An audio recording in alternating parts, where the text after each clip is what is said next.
Well, this is probably the greatest news cycle of my entire life. Welcome to John Mike Keene as we're celebrating only good things happening. You're going to be smiling so big. First, here's a document.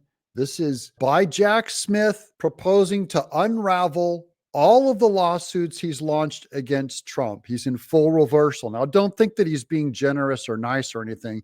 He just wants to do some quid pro quo. He's going to agree to take these lawsuits against Trump. And if Joe Biden is able to break his promise and pardon his own son, Hunter, that's what they're doing. David L. Bonson, 3 days in, there's still zero public sight that anyone who works in leadership position in any dominant media organization understands how their disgusting abrogation of professional responsibility actually helped Trump win. That's right. YouTube, Facebook, CNN all helped Trump win. Here's how hard he won. Trump gained ground in 49 states and the District of Columbia compared to 2020.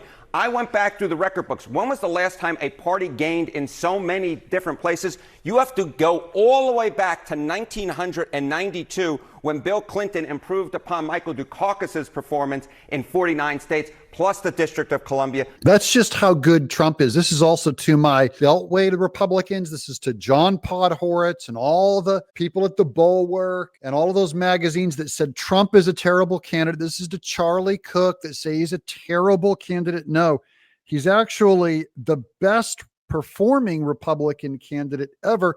We don't know if you could even come up with a better candidate that would have done better than Trump in any fantasy situation. Like even if you resurrected Ronald Reagan's body from the dead, I don't think he could outperform Trump. The bottom line is no matter where you looked on the map, Kate Baldwin, no matter where you looked, Donald Trump was improving on where he did 4 years ago, except for Washington state. It is no wonder that at this particular point, he looks like he's going to be the first Republican to win the popular vote since George W. Bush back in 2004. Now, what is it that made Trump so popular? What changed? Remember, he's the same guy, basically, that won in 2016 and lost in 2020. What changed? What changed? What changed? And to pull that off, he gained ground with groups that Republicans do not generally count as part of their winning coalition, or really at all.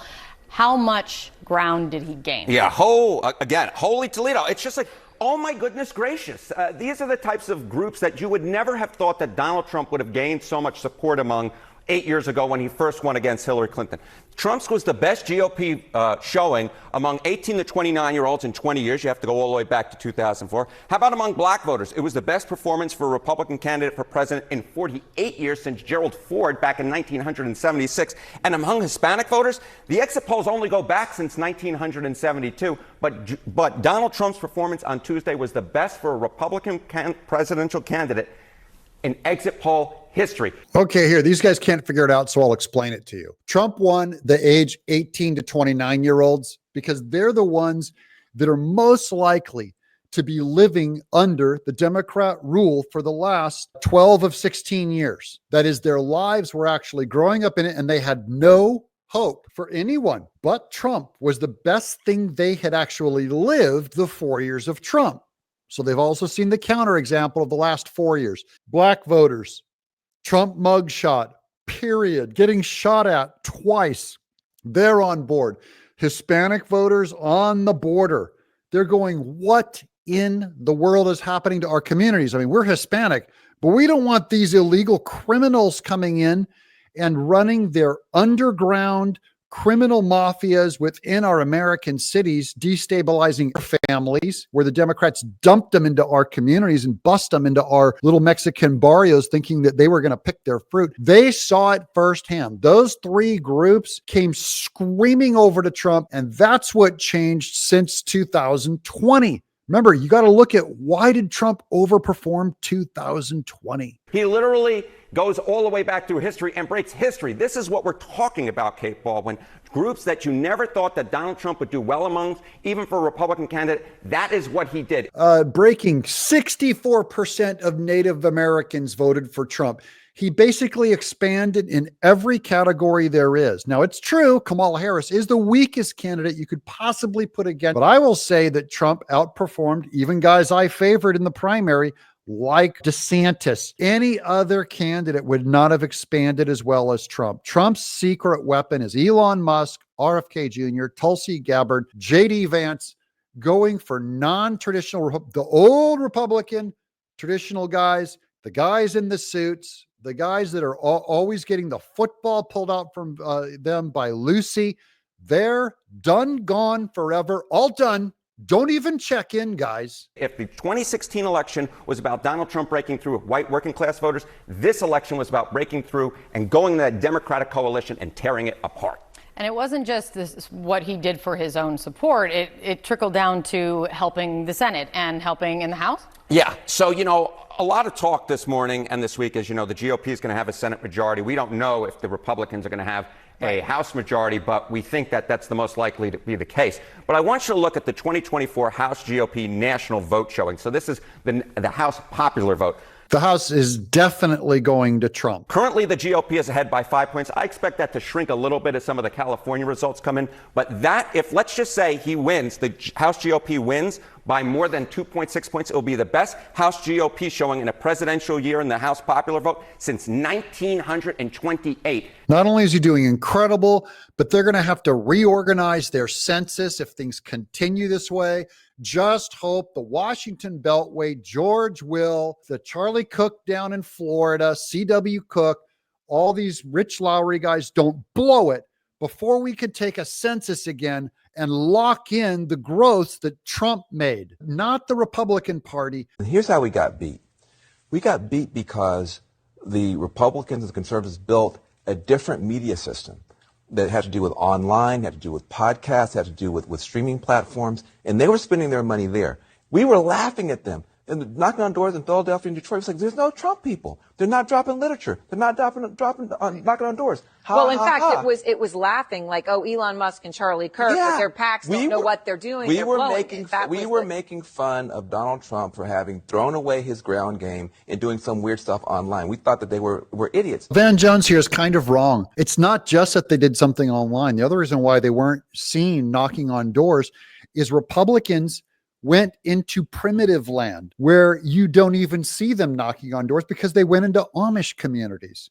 So of course your door knockers, Van Jones, would not ever cross a Republican knocking on doors because they were in Amish land where you guys don't touch because you despise white religious conservatives like them. That's why you didn't see their operatives go in and grab about 130,000 Amish people, registering them to vote, who, by the way, voted 100% Trump. It's about as close to 100% as you can get in that Amish community. So they didn't just turn out the vote where they get a small percentage of Trump help. They went out and every Amish they converted was one Republican vote.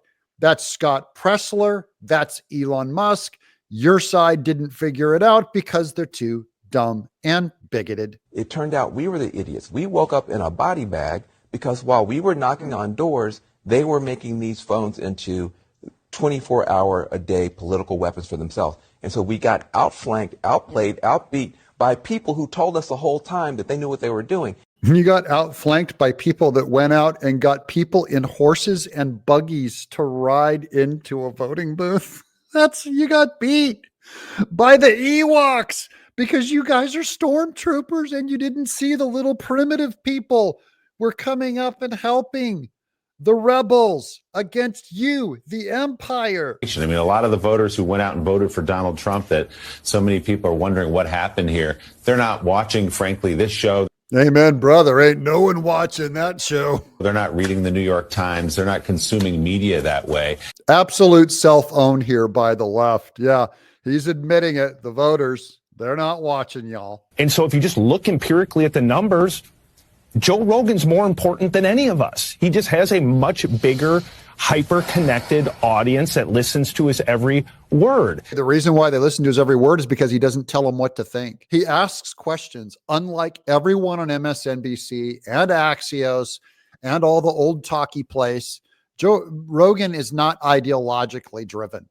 He's an empty slate who asks interesting questions, and that's why he kicked all y'all's butts all over the planet. I realize that the gravity of right-wing discourse is now taking place on X. It's not Fox. X is what matters. X matters because it's free speech. I've said this, guys, for years now. What Elon Musk did with X saved the world, certainly saved Trump and free speech. Elon Musk is now, I wrote about this yesterday, arguably the most powerful civilian in the history of the country. He controls information flow. He controls multiple businesses. He has the president's ear. He's going to be in charge of some newfangled organization to gut government spending. We've not seen a person with that kind of clout across those sectors. But where his real power comes from is X. People thought he was an idiot when he bought X because he lost a lot of money. He's got a lot of money. And now he happens to have the most powerful platform on the right. By the way, notice why it's powerful. It's not powerful because he controls the debate like this guy said. No, that's how Facebook does it. That might even be how YouTube does it.